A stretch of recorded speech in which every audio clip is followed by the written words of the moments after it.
నమస్తే, welcome to prime time. నేను రాజేశ్వరి. త్రివర్ణ పతాకం రెపరెపలాడింది, సమైక్యత భావం వెల్లివిరిసింది. దేశవ్యాప్తంగా జెండా వందనం కన్నుల విందుగా సాగింది. గల్లీ నుంచి ఢిల్లీ దాకా త్రివర్ణ శోభితమైంది. ముఖ్యంగా దేశ రాజధాని ఢిల్లీలో గణతంత్ర వేడుకలు అంబరాన్నంటే.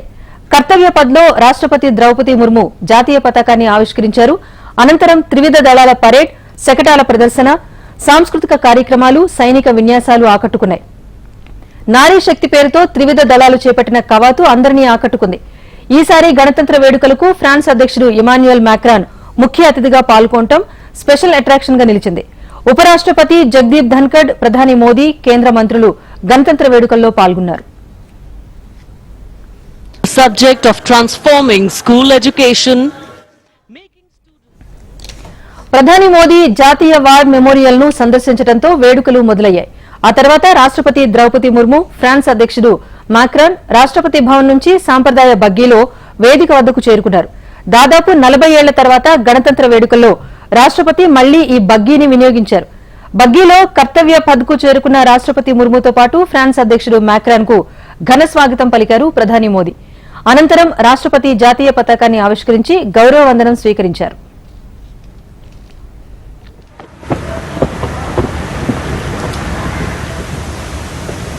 द्रौपदी मुर्मू इस वर्ष के गणतंत्र दिवस के हमारे खास मेहमान फ्रांस के राष्ट्रपति श्री इमैनुअल मैक्रों के साथ दरबार हाल से कर्तव्य पथ की ओर प्रस्थान करेंगे।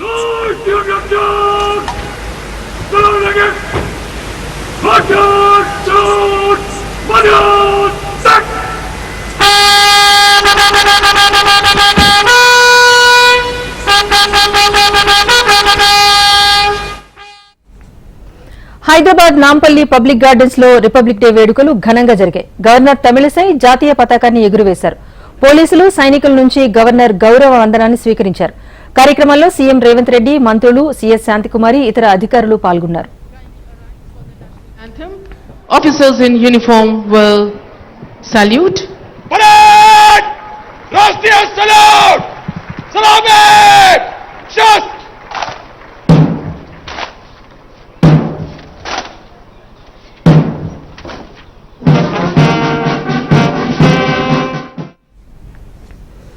డెబ్బై 75వ భారత గణతంత్ర దినోత్సవం సందర్భంగా తెలంగాణ సీఎం రేవంత్ రెడ్డి జాతీయ జెండాను ఆవిష్కరించారు. జూబ్లీహిల్స్ లోని తన నివాసంలో త్రివర్ణ పతాకాన్ని ఎగురవేశారు. అనంతరం పోలీసుల గౌరవ వందనాన్ని స్వీకరించారు.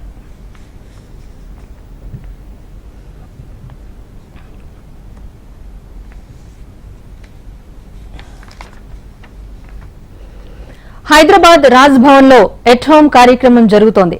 గణతంత్ర దినోత్సవం సందర్భంగా గవర్నర్ తమిళిసై ఆతిథ్యమిచ్చారు. కాంగ్రెస్ ప్రభుత్వంలో మొదటిసారిగా ఎట్ హోం కార్యక్రమం జరిగింది. కార్యక్రమానికి సీఎం రేవంత్ రెడ్డి, మంత్రులు, ప్రజాప్రతినిధులు, ఉన్నతాధికారులు, ఇతర ప్రముఖులు హాజరయ్యారు.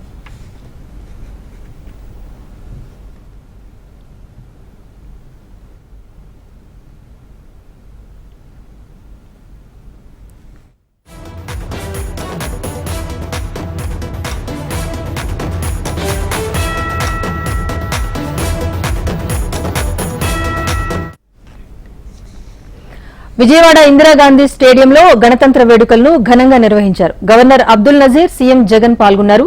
గవర్నర్ అబ్దుల్ నజీర్ జాతీయ జెండాను ఆవిష్కరించి త్రివిధ దళాల గౌరవ వందనాన్ని స్వీకరించారు. రాష్ట ప్రజలందరికీ గణతంత్ర దినోత్సవ శుభాకాంక్షలు తెలిపారు గవర్నర్. దేశం కోసం ప్రాణత్యాగం చేసిన వారికి నివాళులర్పించారు. రాష్ట ప్రభుత్వం అంకిత భావంతో ఎన్నో సేవలు చేస్తోందని, సంక్షేమ పథకాలను పారదర్శకంగా అందిస్తోందన్నారు గవర్నర్.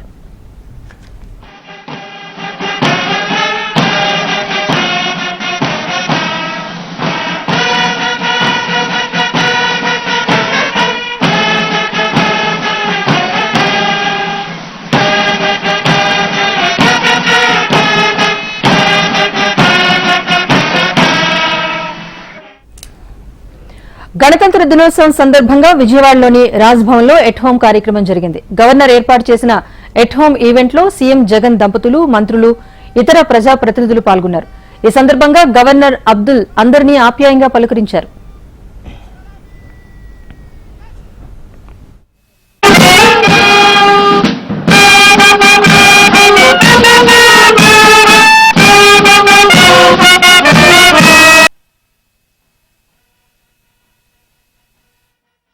గవర్నర్ తమిళిసై సంచలన వ్యాఖ్యలు చేశారు. గత ఎన్నికల్లో ప్రచార సందర్భంగా కౌశిక్ రెడ్డిపై కామెంట్స్ పై ఆమె సీరియస్ అయ్యారు. ఓటు వేయకపోతే ఆత్మహత్య చేసుకుంటానని ఓ అభ్యర్థి అన్నాడు అంటూ కౌశిక్ రెడ్డిపై గవర్నర్ పరోక్షంగా విమర్శలు చేశారు. ఎలక్షన్ కమిషన్ అలాంటి వారిపై చర్యలు తీసుకోవాలన్నారు. ఓటర్లను ఎవరూ ఫోర్స్ చేయకూడదని, ప్రజాస్వామ్యంలో ఓటు అత్యంత శక్తివంతమైన ఆయుధమని అన్నారు governor. Very disheartened to say one incident in Telangana election. One of the candidate was appealing the voters, please vote for me. If we are not voting, I will commit suicide. That type of influence should not be there. That is wrong. And I appeal the election commission, they should take strong action against such candidates also. You appeal by doing what all the good things you have done. But sitting in front of the camera and saying, oh, I will, if you are not voting, I will commit suicide, then.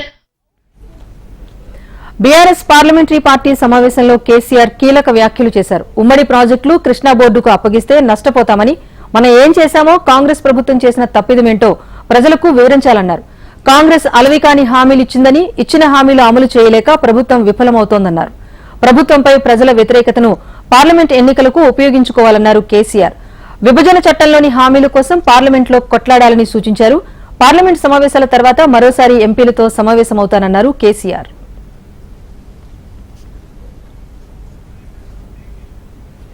BRS హయాంలో విచారణలు చేసి ఉంటే మేం ఎన్ని కేసులు పెట్టి ఉండేవాళ్లమో అని మాజీ మంత్రి హరీష్ రావు అన్నారు. ప్రతిపక్షాలను ప్రజల్లో ఎలా బదనాం చేయాలన్న విషయం మీదనే కాంగ్రెస్ ప్రభుత్వం దృష్టి సారించిందని ఆయన విమర్శించారు. మీరు రెచ్చగొట్టినా తాము మీ ట్రాప్లో పడబోమని, ప్రజల పక్షాన పోరాడతామన్నారు.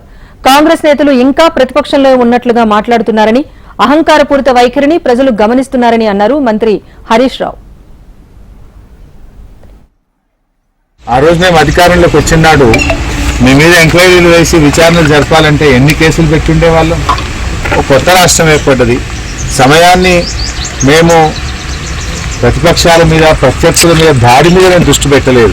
రాష్ట్ర ప్రయోజనాలు కాపాడడం మీద, రాష్ట్ర హక్కులు బాగు చేయడం మీద. కానీ మీరు ప్రతిపక్షాలను ఎలా బుర్రజల్లాలి, ఏ రకంగా ప్రతిపక్షాలను ప్రజల్లో బదనాం చేయడానికి ఏం కుట్రలు చేయాలనే దాని మీద మీ దృష్టి ఎక్కువ కనబడతా ఉంది. ప్రజలు గమనిస్తూ ఉన్నారు. మాకు తొందర లేదు, మాకు ఓపిక ఉంది. మీరు మమ్మల్ని రెచ్చగొట్టినా మేము మీ ట్రాప్లో పడం. మేము డెఫినెట్. తెలంగాణలోని పలు సమస్యలపై భారత్ జాగృతి నిరంతర పోరాటం చేస్తోందని, అసెంబ్లీ ఆవరణలో జ్యోతిరావు పూలే విగ్రహం ఏర్పాటు చేయాలని భారత జాగృతి డిమాండ్ చేస్తోందన్నారు ఎమ్మెల్సీ కవిత. పార్లమెంట్లో మహిళా బిల్ పాస్ చేయాలని ఉద్యమం చేశామని, మహిళా బిల్లులో బీసీ సబ్ కోటా ఉండాలని డిమాండ్ చేశామన్నారు. అసెంబ్లీ ఆవరణలో మహాత్మా జ్యోతిరావు పూలే విగ్రహ ప్రతిష్టాపన కోసం భారత జాగృతి అధ్యక్షురాలు ఎమ్మెల్సీ కల్వకుంట్ల కవిత ఆధ్వర్యంలో రౌండ్ టేబుల్ సమావేశం జరిగింది. ఈ సందర్భంగా ఆమె మాట్లాడారు. రాజ్యాంగ నిర్మాత అంబేద్కర్, మహాత్మా జ్యోతిరావు పూలే, సావిత్రిబాయి పూలే, ప్రొఫెసర్ జయశంకర్, కర్పూరి ఠాకూర్ విగ్రహాలకు నివాళులర్పించారు. ప్రారంభమయ్యేది ఒక ప్రతీకగా పూలే గారి విగ్రహం అసెంబ్లీలో ఉండాలని కోరుతా ఉన్నాం. దాని తదనంతరం ఏదైతే ఇప్పుడున్నటువంటి ప్రభుత్వం కావచ్చు, ఇదివరకు ఉన్నటువంటి ప్రభుత్వాలు కావచ్చు, కేంద్ర ప్రభుత్వం కావచ్చు, బీసీల కోసం ఇచ్చినటువంటి వాగ్దానాలన్నీ అమలు చేసే వరకు కూడా ఖచ్చితంగా సామాజిక ఉద్యమాలు నిర్మాణం చేస్తాం. భారత్ జాగృతి సంస్థ తరఫున పోరాడతామని ఈ సందర్భంగా తెలియజేస్తాము. ఇది మొదటి అడుగు మాత్రమే. కార్యాచరణ ఇంకా పెద్ద ఎత్తున ఉంది. మీరు ఇచ్చేటటువంటి సలహాలు, సూచనలతోని ఏప్రిల్ 11 జ్యోతిబా పూలే గారి జయంతి ఉంది. ఏప్రిల్ 11 లోపల ఒక సానుకూల ప్రకటన రాష్ట్ర ప్రభుత్వం నుండి రాబట్టాలనేటటువంటిది ప్రాథమికమైనటువంటి లక్ష్యం. ఆ దిశగా మనం ఎట్లా ముందుకు వెళ్దాం అన్నది మీ అందరూ కూడా సూచించవలసిందిగా కోరుతూ మళ్ళొకసారి మీ అందరికీ ధన్యవాదాలు. కాంగ్రెస్ ప్రభుత్వంపై తీవ్ర స్థాయిలో ధ్వజమెత్తారు BRS working president KTR. Governor quota ఎమ్మెల్సీలపై గవర్నర్ తమిళిసై నిర్ణయంతో కాంగ్రెస్, బీజేపీ బండారం బయటపడిందని ఆరోపించారు. ఢిల్లీలో ఎలాంటి చర్చ జరిగిందో తెలియకున్నా రేవంత్, అమిత్ షాను కలవగానే ఎమ్మెల్యే కోటా, ఎమ్మెల్సీ ఎన్నికలు వేర్వేరుగా జరిగాయన్నారు. 2 ఎమ్మెల్సీ ఎన్నికలకు ఒకే నోటిఫికేషన్ వస్తే బీఆర్ఎస్ కు ఒక్క ఎమ్మెల్సీ దక్కేదని అన్నారు కేటీఆర్. కాంగ్రెస్, బీజేపీ ఫెవికాల్ బంధాన్ని బయటపెట్టాలన్నారు. మరి ఈరోజు రాజ్యాంగబద్ధమైన గవర్నర్ పదవిలో ఉన్న ఇక్కడి గవర్నర్ గారు ఏ రకంగా వ్యవహరిస్తున్నారో ఇవాళ రాష్ట్రం మొత్తం చూస్తూ ఉంది, రాష్ట్ర ప్రజలు మొత్తం గమనిస్తూ ఉన్నారు. కేసీఆర్ గారు ముఖ్యమంత్రిగా ఉన్నప్పుడు అప్పటి కేబినెట్ ఒక నిర్ణయం తీసుకుంది. గౌరవనీయులు మా ఉద్యమ సహచరుడు, సోదరుడు ప్రొఫెసర్ దాసోజు శ్రవణ్ గారిని మరి కేబినెట్ తీర్మానం చేసి గవర్నర్ కోటాలో ఎమ్మెల్సీగా ఎంపిక చేస్తూ వారితో పాటు ఒక మాజీ శాసనసభ్యుడు సామాజిక ఉద్యమాల్లో పాల్గొన్న మరొక సోదరుడు సత్యనారాయణ గారు ఇద్దరిని కూడా నామినేట్ చేస్తూ ఆనాడు కేసీఆర్ గారి కేబినెట్ నిర్ణయం తీసుకుంటే ఈ గవర్నర్ గారు రాజకీయపరమైన సంబంధాలు ఉన్నాయి అని చెప్పి ఆనాడు శ్రవణ్ గారిని అదేవిధంగా సత్యనారాయణ గారిని నామినేట్ చేస్తే కేబినెట్ నామినేట్ చేస్తే తిరస్కరించడం జరిగింది. కోదండరామ్ గారికి మరొక పార్లమెంట్ ఎన్నికలపై బీజేపీ అధిష్టానం ఫోకస్ పెట్టింది. ఇందులో భాగంగానే తెలంగాణలో పర్యటించనున్నారు బీజేపీ అగ్రనేత అమిత్ షా. పార్లమెంట్ ఎన్నికలపై రాష్ట్ర బీజేపీ నేతలకు దిశానిర్దేశం చేయనున్నారు. ఈ నెల 28న మధ్యాహ్నం 1 గంటకు బేగంపేట ఎయిర్పోర్టుకు చేరుకోనున్న ఆయన అక్కడి నుంచి నేరుగా ప్రత్యేక హెలికాప్టర్లో మహబూబ్ నగర్ బయలుదేరతారు. మధ్యాహ్నం 1:50 నుంచి 2:40 వరకు మహబూబ్ నగర్ సమావేశంలో పాల్గొంటారు. అనంతరం అక్కడి నుంచి కరీంనగర్ వెళ్తారు. అక్కడ బీజేపీ నిర్వహించే సమావేశంలో సాయంత్రం 4:10 నుంచి 5 గంటల వరకు పాల్గొంటారు. అనంతరం కరీంనగర్ నుంచి హైదరాబాద్ కు తిరుగు పయనం అవుతారు. తర్వాత హైదరాబాద్ లోని జేఆర్సీ కన్వెన్షన్ సెంటర్ లో జరిగే మహిళా సమ్మేళనానికి హాజరవుతారు. అనంతరం 7:45 బేగంపేట ఎయిర్పోర్ట్ నుంచి తిరిగి ఢిల్లీ వెళ్తారు.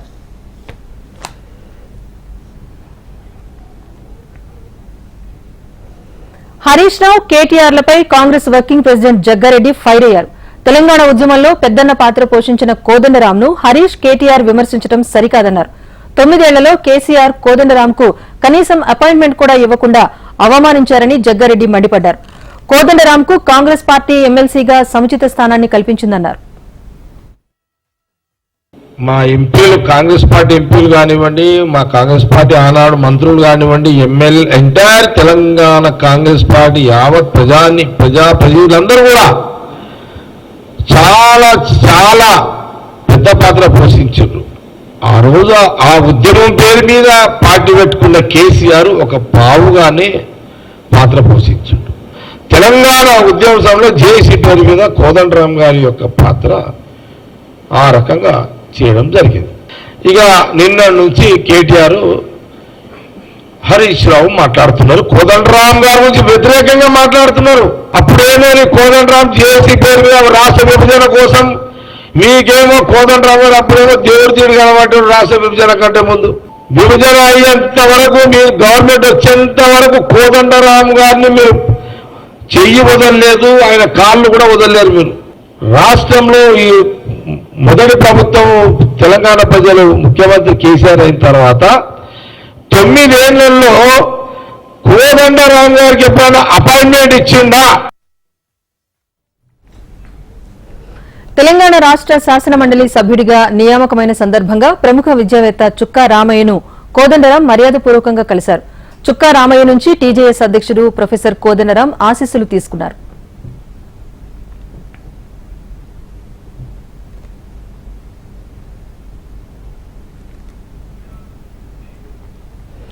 కాంగ్రెస్ ప్రభుత్వ తీరుపై మాజీ ఎమ్మెల్యే రఘునందన్ రావు ఆగ్రహం వ్యక్తం చేశారు. గత ప్రభుత్వం వ్యవహరించిన విధానాన్ని ఈ ప్రభుత్వం కొనసాగిస్తోంది అంటూ ఆయన విమర్శించారు. తెలంగాణ ప్రభుత్వం యూనివర్సిటీ భూములను హైకోర్టుకు కేటాయించడం సరికాదన్నారు. యూనివర్సిటీ భూముల కోసం పోరాటం చేస్తున్న విద్యార్థులను పోలీసులు దాడి చేయడం దారుణమని అన్నారు. పోలీసుల దాడిలో గాయపడిన ఏబీవీపీ రాష్ట్ర నాయకురాలు ఝాన్సీని రఘునందన్ రావు పరామర్శించారు. భావి తరాలకి మంచి విద్య అందకుండా చంద్రశేఖరరావు గారి ప్రభుత్వం ఏ రకంగా అయితే చేసిందో దానికి భిన్నంగా ఈ ప్రభుత్వం పనిచేస్తలేదనడానికి నిదర్శనం తెలంగాణ రాష్ట్ర హైకోర్టుకి 100 ఎకరాల స్థలాన్ని కేటాయిస్తూ ఇచ్చినటువంటి జీవో నెంబర్ 55 దానికి పూర్తి తార్కాణం. ఈ రాష్ట్రంలో జాగాలే లేనట్టు అన్ని నాకు తెలుసు రియల్ ఎస్టేట్ లోనే నిష్ణాతుని అని చెప్పుకునేటువంటి రాష్ట్ర ముఖ్యమంత్రి రేవంత్ రెడ్డి గారు యూనివర్సిటీ స్థలాలని హైకోర్టు కేటాయించడం అనేది బాధాకరమైనటువంటి విషయం. 100 ఎకరాలు హైకోర్టుకి ఇవ్వడాన్ని ఒక వకీలుగా నేను తప్పు పడతలేను. కానీ that is not the right place. Bhagyanagaram చుట్టూ చాలా ప్లేసులలో 100 ఎకరాల భూమి ప్రభుత్వం ఆధీనం లోపల ఉంది. కోర్టు ఎక్కడుంటే కక్షిదారులు అక్కడికి పోతారు, కోర్టు ఎక్కడుంటే అక్కడికి వకీల్ సాబులు పోతారు. కానీ బయోడైవర్సిటీ పార్క్ కొత్త తయారు చేయాలంటే రేవంత్ రెడ్డి గారు మళ్ళీ 10 సంవత్సరాలు పడుతుంది. అందుకని దయచేసి మీ నిర్ణయాన్ని వెంటనే ఉపసంహరించుకోండి.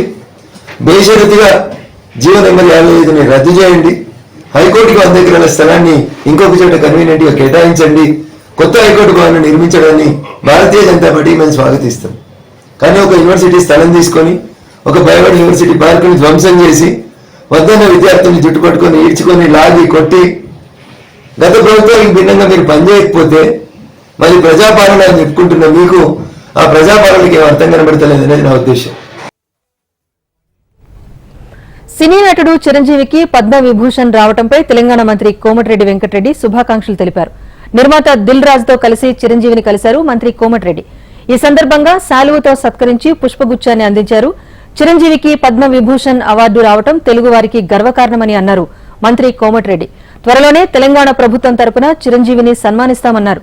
చిన్న స్థాయి నుంచి ప్రారంభమైన చిరంజీవి జీవితం పద్మ విభూషణ్ పొందే వరకు ఎదిగిన విధానం అందరికీ ఆదర్శమంటూ కొనియాడారు. తెలంగాణ తెలుగు అలాగే దేశ ప్రజలందరికీ రిపబ్లిక్ డే శుభాకాంక్షలు తెలియజేసుకుంటూ, రిపబ్లిక్ డే రోజే ఒక తెలుగువారు ఒక సాధారణ కానిస్టేబుల్ కుమారునిగా జన్మించి స్వశక్తితో సినిమా ఇండస్ట్రీలో ప్రవేశించి పునాదిరాల్లో లాంటి మొదటి సినిమాతో మొదలుపెట్టి ప్రయాణం ఈ రోజు పద్మవిభూషణ్ దేశంలోనే 2వ అత్యుత్తమ అవార్డు తీసుకున్న గౌరవనీయులు చిరంజీవి గారికి ముందుగా తెలంగాణ రాష్ట్ర సినిమాటోగ్రఫీ శాఖ మంత్రిగా మా ముఖ్యమంత్రి గారి తరఫున, రాష్ట్ర ప్రభుత్వం తరఫున, తెలంగాణ ప్రజల తరఫున, తెలుగు ప్రజల తరఫున వారికి శుభాకాంక్షలతో పాటు వారు ఇంకా కూడా ఉన్నత స్థానాలతో ఉన్నత అవార్డులు. ఉద్యోగ నియామకాలు పారదర్శకంగా చేపడతామని టీఎస్పీఎస్సీ చైర్మన్ మహేందర్ రెడ్డి తెలిపారు. సమాజం మెచ్చే విధంగా, నచ్చే విధంగా అందరం టీం వర్క్ తో పనిచేద్దామంటూ పిలుపునిచ్చారు. రాబోయే రోజుల్లో టీఎస్పీఎస్సీ పటిష్టతను ఉన్నత స్థాయికి తీసుకువెళ్లాలని కోరారు. గణతంత్ర దినోత్సవం రోజున బాధ్యతలు తీసుకోవడం సంతోషంగా ఉందన్నారు మహేందర్ రెడ్డి.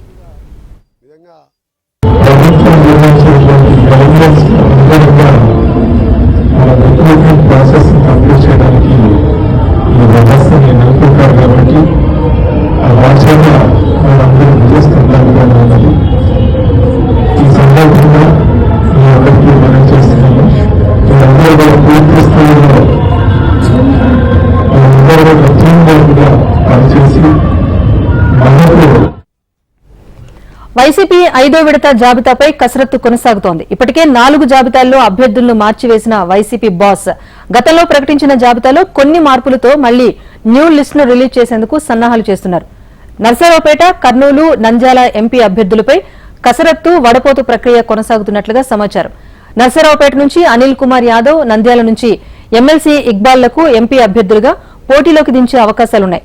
కర్నూలు ఎంపీ అభ్యర్థిగా గుమ్మనూరు జయరాంను బరిలోకి దించాలని పార్టీ భావిస్తోంది. విశాఖకు తలమానికమైన స్టీల్ ప్లాంట్ ను కాపాడుకోవటమే తన లక్ష్యమని, విశాఖ ఉద్యమానికి ఒక ట్రిగ్గర్ కావాలని ఎమ్మెల్యే పదవికి ఆనాడు రాజీనామా చేశానని మాజీ ఎమ్మెల్యే గంటా శ్రీనివాసరావు అన్నారు. విశాఖ స్టీల్ ప్లాంట్ కోసం సీఎం ఎలాంటి సహకారం అందించడం లేదని, సీరియస్ గా దృష్టి పెట్టలేదని విమర్శించారు.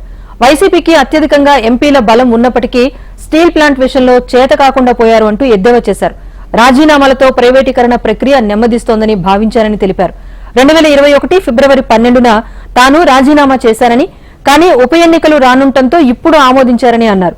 తన రాజీనామాలో రాజకీయ కుట్ర దాగి ఉందని, మరికొన్ని రోజుల్లో రాజ్యసభ ఎన్నికలకు నోటిఫికేషన్ రానుందని, టీడీపీకి ఒక ఎమ్మెల్యే ఓటు తగ్గించాలనే దురుద్దేశంతోనే తన రాజీనామా ఇప్పుడు ఆమోదించారని విమర్శించారు.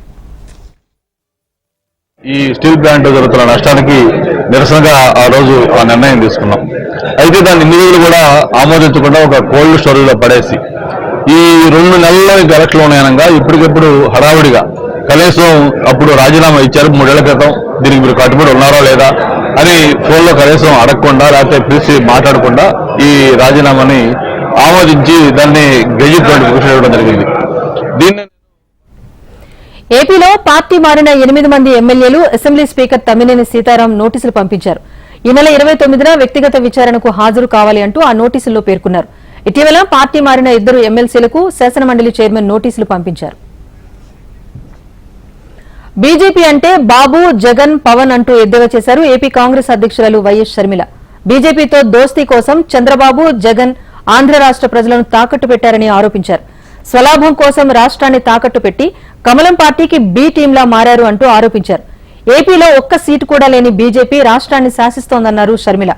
వీళ్లు బానిసలు కాదు, కట్టు బానిసలు అంటూ తీవ్రమైన విమర్శలు చేశారు. వైసీపీలో 25 మంది ఎంపీలున్నా ఏపీకి ప్రత్యేక హోదా సాధించలేకపోయారంటూ విమర్శించారు షర్మిల. బీజేపీ ఒక్క సీటు కూడా గెలుచుకోకుండా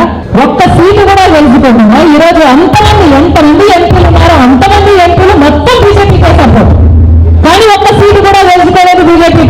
ఒక్క సీటు గెలుచుకోకుండానే బీజేపీ కైవసం అయిపోయింది ఆంధ్రప్రదేశ్. ఇంకా ఏమైనా వీళ్ళని బానిసలు బానిసలు కాకపోతే వీళ్ళని ఏమైనా వీళ్ళు బానిసలు కట్టు బానిసలు వీళ్ళు బానిసలు కాక ఆంధ్ర రాష్ట్ర ప్రజలందరినీ బానిసలు చేయాలని చూస్తున్నారు. కాంగ్రెస్ పార్టీపై మాజీ ఎంపీ వైవి సుబ్బారెడ్డి విమర్శలు గుప్పించారు. అడ్రస్ లేని పార్టీలతో వైసీపీకి వచ్చిన నష్టమేమీ లేదన్నారు. సీట్లు కూడా ప్రకటించలేని పార్టీలు తమ గురించి మాట్లాడటం విడ్డూరంగా ఉందన్నారు. ఎవరు ఎంతమంది వచ్చినా వైసీపీ ప్రభుత్వం మళ్లీ అధికారంలోకి వస్తుందని ఆయన ధీమా వ్యక్తం చేశారు. చాలా మంది ఇప్పుడు పక్క రాష్ట్రాల నుంచి కూడా వచ్చి వివిధ పార్టీలు అసలు ఏది ప్రజల్లో ఏ ఆదరణ లేని పార్టీలు కూడా క్షణంగా కొత్త నాయకత్వం వచ్చి ఇక్కడ మళ్ళా మా పార్టీ కూడా ప్రజలకు సేవ చేయడానికి వచ్చింది అని చెప్పే పరిస్థితులు ఉన్నాయి. ఎవరైనా రానియండి, మాకు మా గౌరవ ముఖ్యమంత్రి గారు ఆయన సమర్థవంతంగా అమలు చేసిన పథకాలు అభివృద్ధి కార్యక్రమాలే మాకు ఆయుధాలు. ముఖ్యంగా సంతోషంగా ఉండటం కోసమే ఇన్ని అభివృద్ధి. టీడీపీ అభ్యర్థుల ప్రకటనపై పవన్ కీలక వ్యాఖ్యలు చేశారు. మండపేటలో అభ్యర్థిని ప్రకటించడాన్ని పవన్ కళ్యాణ్ తప్పుపట్టారు. టీడీపీకి కౌంటర్ గా అభ్యర్థులను ప్రకటించారు పవన్. రాజోలు, రాజానగరంలో జనసేన పోటీ చేస్తుందని పవన్ స్పష్టం చేశారు. పొత్తు ధర్మం ప్రకారం టీడీపీ సీట్లు ప్రకటించకూడదని అన్నారు. మనం పొత్తులో ఉండి మన చంద్రబాబు గారు ఇట్లా అనౌన్స్ చేశారు మండపేట సీటు మనకి చెప్పాలి కదా అది అంటే ఖచ్చితంగా అది సరైన విధానంలో చెప్పలేదు. ఖచ్చితంగా దాంతో మీకు ఏకీపిస్తున్నాను. చాలా ఇబ్బంది పడ్డారు అందరూ. పొత్తు ధర్మం ప్రకారం అలా అనౌన్స్ చేయకుండా ఉండాల్సింది. నేను దానికి క్షమాపణ చెప్తున్నాను. ఖచ్చితంగా నెక్స్ట్ మీటింగ్లో దాని మీద వివరణ ఇచ్చి దాన్ని ఎలా సరిదిద్దాలో సరిదిద్దుతాం అని ఒక మాట ఇచ్చి పంపించాను. అలాగే హైకోర్టు ఆదేశిస్తే కాళేశ్వరం ప్రాజెక్టులో అవినీతి ఆరోపణలపై దర్యాప్తు చేయడానికి తాము సిద్దంగా ఉన్నామని సీబీఐ తెలిపింది. ఈ వ్యవహారంపై రాష్ట్ర ప్రభుత్వం నుంచి ఇప్పటి వరకు తమకు ఎలాంటి సమాచారం లేదని, ఉత్తర ప్రత్యుత్తరాలు జరగలేదని హైకోర్టుకు తెలియజేసింది. కాళేశ్వరంలో అవినీతిపై దర్యాప్తు చేపట్టాలని ఫిర్యాదు చేసినా సీబీఐ నుంచి స్పందన లేదని న్యాయవాది రామ్మోహన్ రెడ్డి హైకోర్టులో పిటిషన్ వేశారు. దీనిపై సీబీఐ హైదరాబాద్ విభాగం హెడ్ ఐపీఎస్ అధికారి కళ్యాణ్ చక్రవర్తి కౌంటర్ దాఖలు చేశారు. కాళేశ్వరం ప్రాజెక్టుకు నిధులు రుణాలుగా ఇచ్చిన బ్యాంకుల కన్సార్షియం నుంచి సైతం ఎలాంటి ఫిర్యాదు అందలేదని హైకోర్టుకు తెలిపారు. కాళేశ్వరంలో అవినీతి జరిగింది అన్న ఆరోపణలపై నేరుగా జోక్యం చేసుకుని దర్యాప్తు చేసే అంశంపైన సీబీఐకి పరిమితులు ఉన్నాయని, దాన్ని దృష్టిలో ఉంచుకుని ఫిర్యాదులపై స్పందించలేదన్నారు. పిటిషనర్ అందజేసిన ఫిర్యాదుపై పరిశీలన జరుపుతున్నామని, ఈ వ్యవహారంలో కేంద్ర ప్రభుత్వ ఉద్యోగులు, రాష్ట్ర ప్రభుత్వ పాత్ర ఏంటి అన్నది తేలాల్సి ఉందన్నారు. కేవలం రాష్ట్ర ఉద్యోగులే ఉంటే నేరుగా జోక్యం చేసుకోవడానికి తమకు అవకాశం ఉండదని తెలిపారు. బీహార్లో రాజకీయ సమీకరణలు వేగంగా మారుతున్నాయి. Bihar CM JDU chief Nitish Kumar బీజేపీతో కలిసి ప్రభుత్వం ఏర్పాటుకు సిద్దమయ్యారు. నితీష్ కుమార్ ఇండియా కూటమిని వీడేందుకు రెడీ అయినట్టుగా తెలుస్తోంది. నితీష్ ఎన్డీఏ కూటమిలో చేరనున్నట్టుగా పార్టీ వర్గాలు తెలిపాయి. తన నివాసంలో పార్టీ సీనియర్ నేతలతో నితీష్ భేటీ అయ్యారు.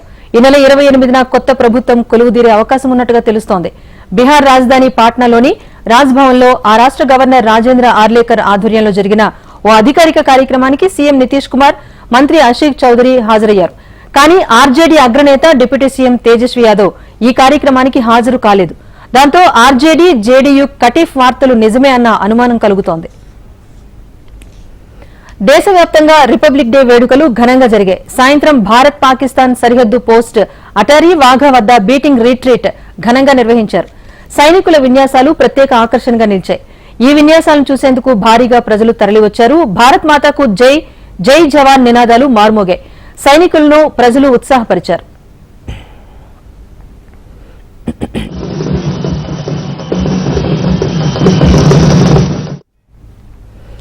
హైదరాబాద్ లోని ఉప్పల్ మైదానం వేదికగా భారత్, ఇంగ్లాండ్ జట్ల మధ్య జరుగుతున్న తొలి టెస్ట్ రెండో రోజు ఆట ముగిసింది. మొదటి ఇన్నింగ్స్ లో ఇంగ్లాండ్ పై భారత్ 175 పరుగుల ఆధిక్యంతో కొనసాగుతోంది. ఓవర్ నైట్ 119/1 స్కోర్తో రెండో రోజు ఇన్నింగ్స్ ను కొనసాగించిన భారత్ ఆట ముగిసే సమయానికి 7 వికెట్ల నష్టానికి 421 పరుగుల స్కోర్తో నిలిచింది. 81 పరుగులతో రవీంద్ర జడేజా, 35 పరుగులతో అక్షర్ పటేల్ ఇంకా క్రీజులో ఉన్నారు. కేఎల్ రాహుల్ 86, యశస్వి జైస్వాల్ 80 పరుగులతో పాటు హాఫ్ సెంచరీలు సాధించారు. శ్రీకర్ భరత్ 41, శ్రేయస్ అయ్యర్ 35, రోహిత్ శర్మ 24, శుభ్మన్ గిల్ 23 పరుగులు చేసి పర్వాలేదనిపించారు. రవిచంద్రన్ అశ్విన్ 1 పరుగు చేసి విఫలమయ్యాడు. ఇంగ్లాండ్ బౌలర్లు టామ్ హార్ట్లే 2, జో రూట్ 2, జాక్లీచ్, రెహాన్ చెరో వికెట్ తీశారు. అంతకుముందు ఇంగ్లాండ్ తన తొలి ఇన్నింగ్స్ లో 246 పరుగులకు ఆలౌట్ అయిన విషయం తెలిసిందే. ఇది prime time update. Keep watching HM TV. వార్త ఆగదు, నిజం దాగదు.